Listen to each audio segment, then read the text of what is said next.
Hi, I'm Noah Bombard, and here's what's happening in the ET Newsroom Wednesday, June 23rd. Well, one of our most talked about stories today is a story we had up in today's paper, and it's online right now, of a 53-year-old woman who was on oxygen who had her power shut off to her house. Now, this sent her into cardiac arrest. When emergency crews arrived, they couldn't find a pulse. They were able to resuscitate her, but she remains in critical condition. Now, National Grid, the power company, says they typically send several notices to a house before they begin shutting off power, and they said they actually sent someone to knock on her door that morning before they shut the power off. There wasn't any answer. They did shut the power off, but on her door was a sign that said oxygen in use. Should this been a sign to them that they should not have shut her power off? That's one of the questions a lot of people are asking.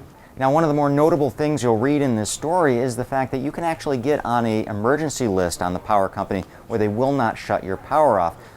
National Grid says she wasn't on this list. However, you also have to reapply to be on the list every 60 days. So who's to blame? Is it National Grid?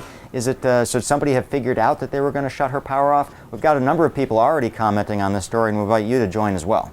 Now, if you're a person who doesn't pay a lot of attention to what's happening at the State House, you may want to pay attention to this one story we have up online right now. It's about a safe driving bill that they've been working on for more than a year that's finally starting to come to a head. One of the significant aspects of this would be a text messaging ban, making it illegal for drivers to send text messages while they're driving. They could be fined, and you can read in the story exactly what the fine proposals are.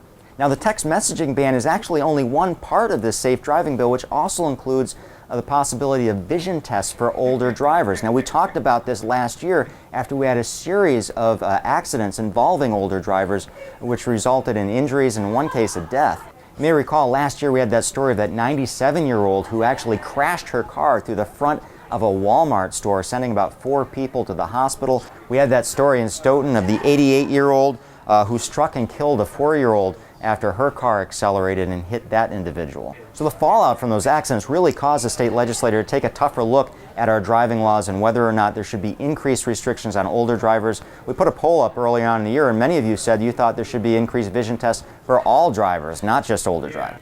So that's definitely a story you want to watch. Again, this has been going on for more than a year, and it could finally come to a head here within the next month. Well, just a reminder, as always, you can find all this content and a lot more at Eagle-Tribune.com right now.